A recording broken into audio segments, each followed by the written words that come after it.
Good morning students, my name is सिद्धांत सक्सेना और आज हम एक एड्यू के प्लेटफॉर्म से अपनी क्लास स्टार्ट करने जा रहे हैं। और आज हम पॉलिटी पढ़ेंगे बेसिकली। हमने अभी एक लेक्चर डिलीवर करा जिस ओवरव्यू ऑफ द कॉन्स्टिट्यूशन। अब हम आ जाते हैं प्रियम्बल क्या होता है बेसिकली। तो स्टार्ट करते हैं स्टूडेंट्स आज की क्लास। इंट्रोडक्टरी क्लास है, जस्ट प्रियम्बल का मीनिंग समझाऊंगा। प्रियम्बल का मीनिंग समझेंगे आज, और क्या होता है बेसिकली प्रियम्बल, क्या उसका इंपॉर्टेंस है, क्यों आया, कैसे आया, वो सब चीज़ें आज हम इस लेक्चर में डिस्कस करेंगे। तो let's start today's lecture student.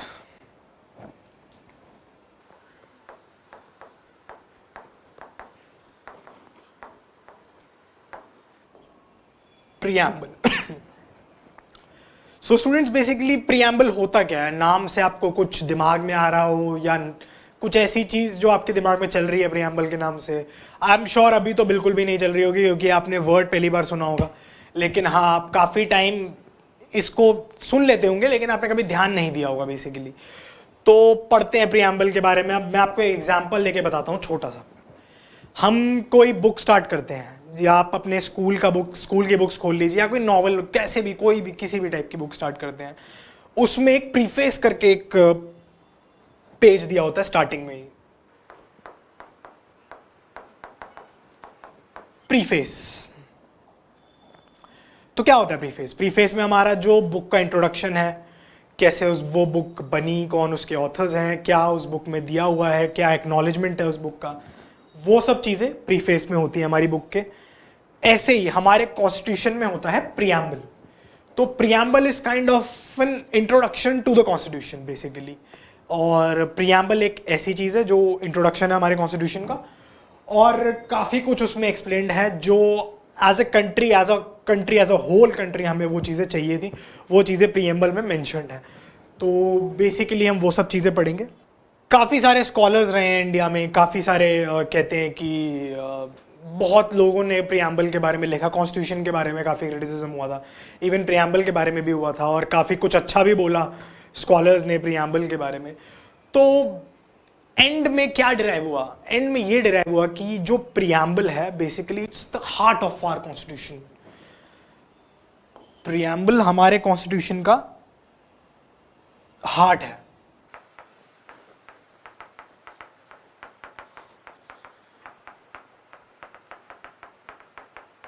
क्यों है?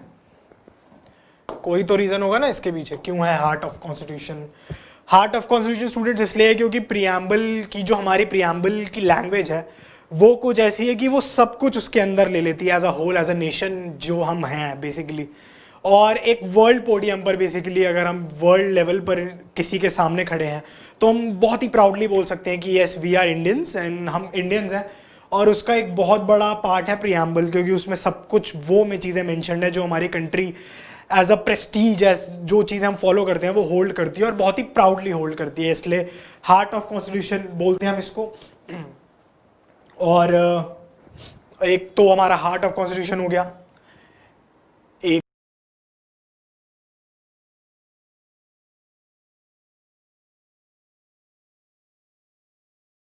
और प्रियम्बल क्या था हमारा गोल of the constituent makers of constitution?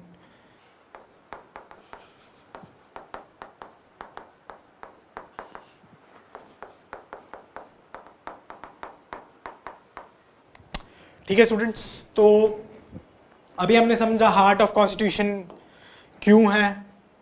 अब समझते हैं मिरर ऑफ कॉन्स्टिट्यूशन क्यों है।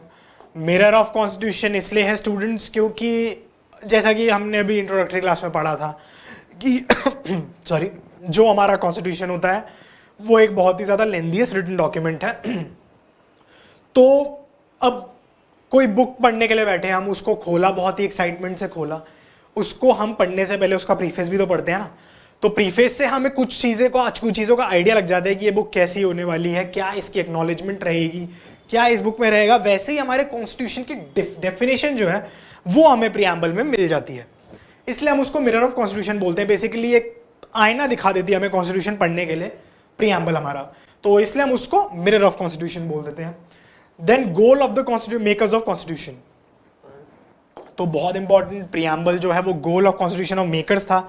क्यों था? अभी ये सब आप चीज़ें स्टूडेंट्स जब समझ जाएंगे, जब मैं प्रियम्बल की एग्जैक्ट आपको डेफिनेशन ऑफ वर्डिंग्स जो है वो लिख के दिखाऊंगा, क्यों कॉन्स्टिट्यूशन मेकर्स ने उसको goal of makers of constitution बोला, क्यों, क्योंकि उसमें कुछ ऐसी चीज़ें मेंशन है जो कि as a country as a nation हमें अचीव करनी थी, धीरे धीरे हम करते भी गए, अल्टीमेटली वो हो भी गई। और एक बहुत ही यूनिक चीज़ मैं आपको प्रियम्बल के बारे में बताऊं स्टूडेंट्स, कि जो हमारा प्रियम्बल है ये कॉन्स्टिट्यूशन फ्रेम होने के बाद लिखा गया था, पहले नहीं लिखा गया था, कॉन्स्टिट्यूशन फ्रेम होने के बाद लिखा गया था। सबसे पहले हमने क्या बनाया, सबसे पहले हमने कॉन्स्टिट्यूशन बनाया। अब आइडियली तो ये होता है ना कि बुक का जो प्रीफेस है वो बुक बनने के पहले लिखा, जो प्रीफेस है बेसिकली हम बुक पढ़ने से पहले पढ़ते हैं, लेकिन हर बुक का जो प्रीफेस है, मोस्टली बुक्स का प्रीफेस जो है वो एंड में ही लिखा जाता है। क्यों लिखा जाता है उसके पीछे भी उस रीज़न है बहुत बड़ा, क्योंकि बुक में जो जो आपने लिखा हुआ है पहले आप बुक कंप्लीट करोगे, उसके बाद ही तो वो चीज़ें आप मेंशन करो कि हमने ये चीज़ें बुक में लिखी हुई हैं, आगे आप यही सब पढ़ेंगे। वो हम एक बारी बुक जब राइट मतलब बेसिकली जब बुक लिखेंगे उसके बाद ही तो हम वो चीज़ें पढ़ेंगे ना। तो एग्जैक्टली वही चीज़ कॉन्स्टिट्यूशन के साथ हुई। कॉन्स्टिट्यूशन पहले हमने फ्रेम करा, कॉन्स्टिट्यूशन बनाया कॉन्स्टिट्यूशन मेकर्स ने, उसके बाद प्रियम्बल लिखा। प्रियम्बल में क्या लिखा, जो जो चीज़ें हमारे कॉन्स्टिट्यूशन में थी वो सब चीज़ें प्रियम्बल में लिखी, इसलिए it was framed after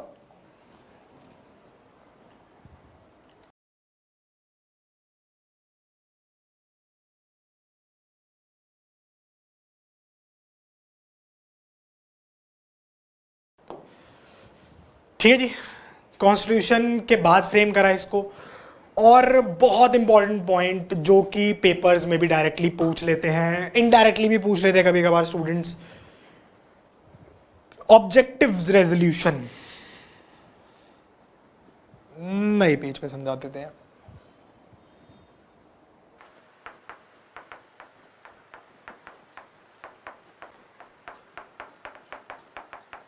what is objective resolution? अब आपके दिमाग में यही चीज चल रही होगी।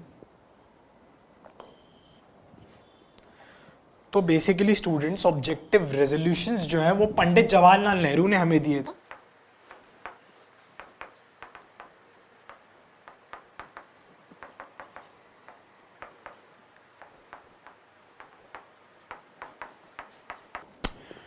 तो बेसिकली ऑब्जेक्टिव रेजोल्यूशंस जो है वो पंडित जवाहरलाल नेहरू ने हमें 22 जनवरी 1947 को दिए थे। अब क्या था ये objective resolutions? Basically Jawaharlal Nehru ने कुछ चीज़ें ऐसी बोली अपनी स्पीच में, या कुछ चीज़ें ऑब्जेक्टिव रेजोल्यूशन में मेंशन ऐसी करी जो एज अ कंट्री हमें नीड थी कि ये एज अ कंट्री हम कैसे आगे बढ़े। जैसा कि आपको पता है कि हम एक ब्रिटिश रूल के अंडर रहे, काफ़ी साल रहे, उसके बाद 15 अगस्त को हमारा 1947 को हमें आज़ादी मिली ब्रिटिशर्स से, जो हम इंडिपेंडेंस डे के रूप में सेलिब्रेट करते हैं। तो वहाँ से जो एज अ कंट्री हमें स्क्रैच से स्टार्ट करना था, बेसिकली हमें ज़मीनी तौर पे दोबारा स्टार्ट करके एक कंट्री को, कहते हैं ना, एक बिल्कुल सक्सेस बनानी थी कंट्री को। तो उसके लिए कुछ तो चीज़ें ऐसी थी जो कॉन्स्टिट्यूशन मेकर्स ने कॉन्स्टिट्यूशन में मेंशन कर दी थी, कुछ चीज़ें ऐसी थी जो जो लीडर्स थे हमारी कंट्री के वो मेंशन कर रहे थे। उसमें से ही हमारे first prime minister of our country Jawaharlal Nehru, उन्होंने ऑब्जेक्टिव रेजोल्यूशंस दिया। उन्होंने कहा कि कंट्री में इक्वालिटी होनी चाहिए, फ्रेटर्निटी होनी चाहिए, freedom of thoughts and expression मिलने चाहिए,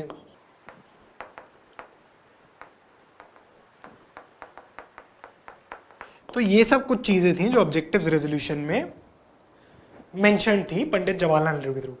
तो यही सब चीज़ें हमने प्रियम्बल में भी अडॉप्ट करी हैं गाइस। मतलब प्रियम्बल में भी यही सब चीज़ों की हमें नीड थी एक्चुअली, इन सब चीज़ों की एज अ नेशन, क्योंकि हमारी कंट्री पे ब्रिटिशर्स राज ही इसलिए करके गए थे क्योंकि हमारी कंट्री एक यूनिटी से नहीं चलती थी। काफ़ी प्रिंसली स्टेट्स थे, काफ़ी किंगडम्स थे, अलग अलग सबके रूलिंग होती थी, सबके मिनिस्टर्स अलग होते थे। एज अ होल हम एज अ कंट्री कभी भी नहीं रहे थे। फर्स्ट टाइम था आफ्टर इंडिपेंडेंस हमें as a whole, as a country रहना था, एज अ नेशन रहना था और यूनाइट होकर रहना था। उसके लिए ये सब चीज़ें बहुत ज़रूरी थी। Equal opportunities, equality, fraternity of the country, freedom of thoughts and expression. हमें फ्रीडम भी चाहिए था, हमें इक्वालिटी भी चाहिए थी, हमें अपने रिलीजन्स भी फॉलो करने थे, हमें सेकुलरली भी चलना था। ये सब चीज़ें कैसे होंगी? ये सब चीज़ें जब हमारे कॉन्स्टिट्यूशन मेकर्स ने कॉन्स्टिट्यूशन में लिखी, ऐसे ही पंडित जवाहरलाल नेहरू ने ऑब्जेक्टिव रेजोल्यूशंस में हमें दे दी कि ये सब चीज़ों की ज़रूरत है हमारी कंट्री को। और फिर हमने नीड समझी कि उस इन चीज़ों को प्रियम्बल में ही डाल दिया जाए, जिससे कि ये सब चीज़ें जब कॉन्स्टिट्यूशन हम खोलें तो फर्स्ट अप जो प्रियम्बल है हमारा, उसमें ये सब चीज़ें मेंशनड हो और जो हमें बहुत प्राउड फील कराएं और बेसिकली ये सब चीज़ें फॉलो भी हो धीरे धीरे अल्टीमेटली। अब आप देखेंगे 73 आज ईयर्स हो गए हमारे इंडिपेंडेंस को। इंडिपेंडेंस के बाद हम कितनी इन सब चीज़ों को अचीव कर पाए हैं, उसका बेस्ट आंसर तो आप लोग ही दे पाएंगे स्टूडेंट्स। तो आप ज़रा एनालाइज करने की कोशिश कीजिएगा कि कितनी हमारी कंट्री में इक्वालिटी है, कितनी फ्रेटर्निटी से हम रहते हैं, कितनी फ्रीडम है हमें थॉट्स और एक्सप्रेशन की, और बहुत कुछ है। ये सिर्फ 3 पॉइंट्स हैं, इसमें ऑब्जेक्टिव रेजोल्यूशंस में काफ़ी कुछ था। तो बेसिकली अब मैं आपको प्रियम्बल की बेसिकली जो रिटन टेक्स्ट है वो मैं आपको लिख के बता देता हूँ, और फिर हम समझेंगे कि एग्जैक्टली उस टेक्स्ट का मतलब क्या है। तो लेट्स स्टडी इट। प्रियम्बल।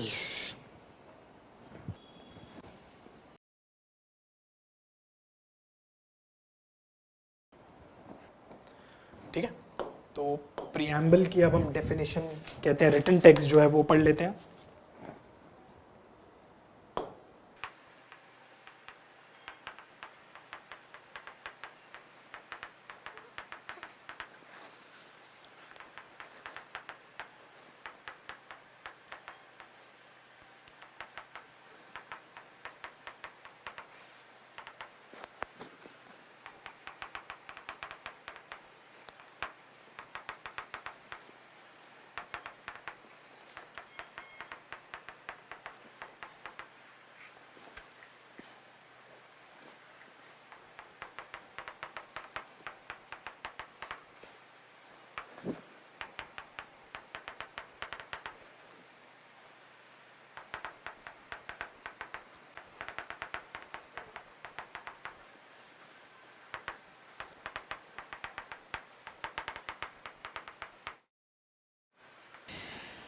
थोड़ा लंबा रहता है स्टूडेंट्स ये, इसलिए आपको सब समझा दूंगा मैं, आप टेंशन मत लेना।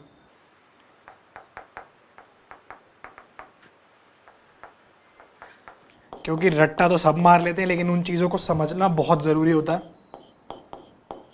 क्योंकि जब तक आप समझेंगे नहीं, आप क्वेश्चन, इनडायरेक्ट क्वेश्चन जो आते हैं वो आप सॉल्व कर ही नहीं पाएंगे।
ये लीजिए, ये हो गया आपका प्रियम्बल का पूरा टेक्स्ट कंप्लीट। दोबारा पढ़ के सुना देता हूं। We the people of India, क्योंकि बड़ी कहते हैं ना, एक प्राउड फीलिंग है, एक बहुत ही प्राइड वाली बात है कि इतना हमारी कंट्री का जो प्रियम्बल है, हमारी कंट्री का बेसिकली एग्जीबिशन ऑफ थॉट्स है, कैसे हमारी कंट्री है एक्चुअली में, क्या क्या हम फॉलो करते हैं, ये सब चीज़ें प्रियम्बल में है।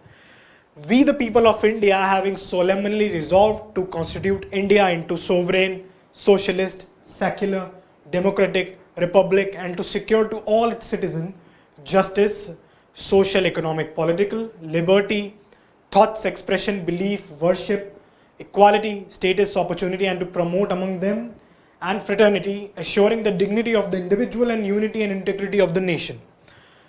बहुत ही हैवी वर्ड्स, अब हम इनको पढ़ते हैं, क्या इनका मीनिंग है।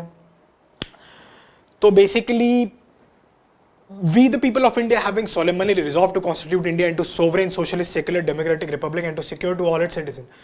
बेसिकली यहाँ पर इंडिया जो है वो डिमांड बेसिकली यहाँ पर किन चीज़ों की है, India as a nation sovereign रहे, सोशलिस्ट रहे, सेक्युलर रहे, डेमोक्रेटिक रहे और रिपब्लिक रहे, and to secure to all its citizen, जितने भी उसके सिटीजन्स हैं उनको क्या प्रोवाइड करे, justice on the basis of social, economic and political. Basically उनको सोशल जस्टिस भी मिले, उनको इकोनॉमिकल जस्टिस भी मिले और उनको पॉलिटिकल जस्टिस भी मिले। तो बेसिकली हम एज अ सिटीजन, जो हम सिटीजन्स हैं, हमारी कंट्री हमें जस्टिस प्रोवाइड करती है सोशल, इकोनॉमिक और पॉलिटिकल लेवल पर। Then comes the liberty. Liberty हमें होनी चाहिए, बेसिकली लिबर्टी का मतलब फ्रीडम होता है। तो हमें फ्रीडम ऑफ थॉट्स, जो हम सोचते हैं हमें फ्रीडम होनी चाहिए वो सोचने की।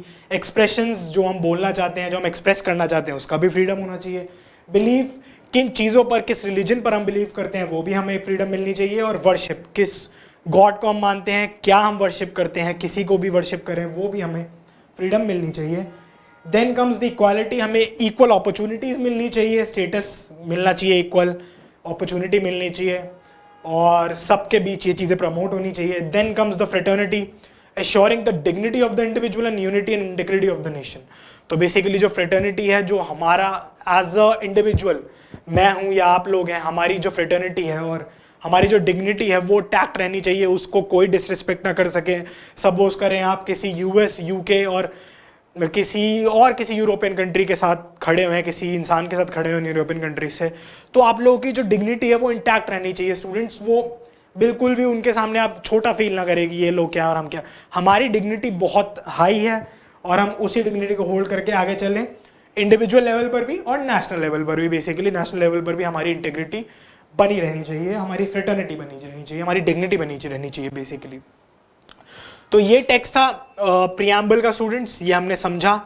अब मैं चाहता हूँ कि आप लोग खुद एनालाइज करें कि किन किन लेवल्स पर हम ये चीज़ें अचीव कर चुके हैं, किन किन लेवल्स पर ये चीज़ अचीव करना अभी बाकी है। जैसा कि मैं आपको कुछ चीज़ें बता सकता हूँ, जैसे इक्वालिटी है, इक्वालिटी के नाम पर हम स्टेटस पर जैसे हम इक्वल हुए हैं नहीं हुए हैं। जैसा कि आपको पता है कि हमारी कंट्रीज़ में दलित्स भी रहते हैं हमारी कंट्री में, और छोटी जातियों को बहुत ज़्यादा पिछड़ी वर्ग, छोटी जाति तो नहीं कहूँगा लेकिन पिछड़े वर्ग को, जो बैकवर्ड क्लास होता है, उनको कैसे ट्रीट करा जाता है। तो ये सब चीज़ें अभी हमें इंप्रूव करने की ज़रूरत है। ऐसा नहीं है कि हमने कंप्लीटली ये सब चीज़ें कर ली हैं। 73 ईयर्स ऑफ इंडिपेंडेंस, और ये सब चीज़ें हमें धीरे धीरे हम अचीव कर रहे हैं और आगे आने वाले टाइम पे करेंगे। तो ये जो टेक्स्ट है प्रियम्बल का, बहुत इंपॉर्टेंट है कॉन्स्टिट्यूशन के लिए। ये कहते हैं ना कि एक समराइज कर दिया हमारे होल कॉन्स्टिट्यूशन को, क्या हमारा कॉन्स्टिट्यूशन किन किन प्रोसीजर्स, किन किन स्टेप्स पर चलता है, वो कुछ ये स्टेप्स हैं और इन्हीं स्टेप्स पर हमारा कॉन्स्टिट्यूशन चलता है। बहुत इंपॉर्टेंट वर्ड्स हैं, sovereign, socialist, secular, democratic, Republic. Socially अच्छे रहें, इक्वल रहें, सेक्युलर रहें, बेसिकली जो धर्म हम फॉलो करना चाहते हैं वो करें और किसी के धर्म की डिसरिस्पेक्ट ना करें। रिपब्लिक रहें, डेमोक्रेटिक रहें, डेमोक्रेटिक का मतलब अपने सबको इक्वल अपॉर्चुनिटीज़ मिले, डेमोक्रेसी जैसे हम फॉलो करते हैं। और then comes justice, liberty, equality and fraternity. Justice इन तीनों लेवल्स पर मिलना चाहिए, लिबर्टी किस लेवल पे मिलनी चाहिए, इक्वालिटी किस लेवल पे मिलनी चाहिए एंड फ्रेटर्निटी किस लेवल पे मिलनी चाहिए। तो बेसिकली ये प्रियम्बल का रिटन टेक्स्ट है, एग्जैक्ट टेक्स्ट है। अगर आप देखेंगे, आप गूगल भी कर सकते हैं, आप किसी भी बुक में पढ़ सकते हैं, ये एग्जैक्ट टेक्स्ट होता है। कभी कभार स्टूडेंट्स पेपर में पूछ लेते हैं कि बहुत सारे क्वेश्चंस मैंने देखे हैं कि जस्टिस, लिबर्टी, इक्वालिटी, फ्रेटर्निटी, इनको जंबल्ड अप कर देते हैं। जैसे आपको पहले फ्रेटर्निटी दे देंगे, फिर इक्वालिटी दे देंगे, फिर जस्टिस दे देंगे। आपको उनको एग्जैक्टली जिस वे में वो हैं उस वे में लगाना है। तो ये काफ़ी मुश्किल हो जाता है स्टूडेंट्स के लिए, क्योंकि स्टूडेंट्स जो हैं, जो बच्चे हैं बेसिकली, वो क्या करते हैं, वो पढ़ तो लेते हैं लेकिन इसको थोड़ा लर्न नहीं कर लेते और इसको समझने की कोशिश नहीं करते। अगर आप इसको समझने की कोशिश करेंगे तो ऑटोमेटिकली आप इसको लर्न कर लेंगे। तो बेसिकली इसको समझने की कोशिश करिए, एंड देन काफ़ी क्वेश्चंस इससे आ जाते हैं कभी कभार, और इसलिए प्रियम्बल बहुत इंपॉर्टेंट है, काफ़ी इंपॉर्टेंस रखता है कंट्री के लिए भी और हमारे एग्जाम्स के पर्पज से भी काफ़ी इंपॉर्टेंस रखता है। तो बेसिकली ये थी हमारी प्रियम्बल की इंट्रोडक्शन क्लास स्टूडेंट्स, और आने वाले टाइम में भी प्रियम्बल से काफ़ी चीज़ें हैं जो हम आने वाले टाइम पे पढ़ेंगे आगे, और हमें पता लगेगा कि ये जो टेक्स्ट है इसकी क्या इंपॉर्टेंस है। आने वाले लेक्चर्स में काफ़ी लेक्चर्स ऐसे हैं जो हमें पढ़ने हैं, जिसमें प्रियम्बल के कुछ टेक्स्ट का यूज़ है। जैसे फंडामेंटल राइट्स में हम इक्वालिटी का यूज़ करेंगे, जस्टिस का यूज़ करेंगे, और अपनी सेक्युलर, जो हम सेक्युलर कंट्री हैं उसका यूज़ करेंगे। काफ़ी चीज़ें आने वाले टाइम में हम पढ़ेंगे। तो ये हो गया आज का हमारा लेक्चर, प्रियम्बल का इंट्रोडक्शन और प्रियम्बल के बारे में थोड़ा सा लेक्चर। तो स्टूडेंट्स इसको प्लीज़ लर्न कर लीजिएगा, जहाँ से भी आप लर्न कर सकते हैं, इसको समझने की कोशिश कीजिएगा। और मैंने आपको ऑलमोस्ट समझा ही दिया है सब कुछ, इसमें ऐसा कुछ खास और समझने का नहीं है। तो this was a lecture on preamble and see you in the next class students.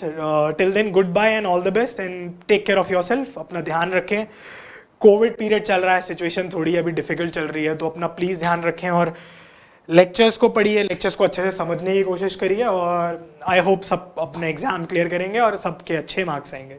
तो thank you everyone and hope to see you soon.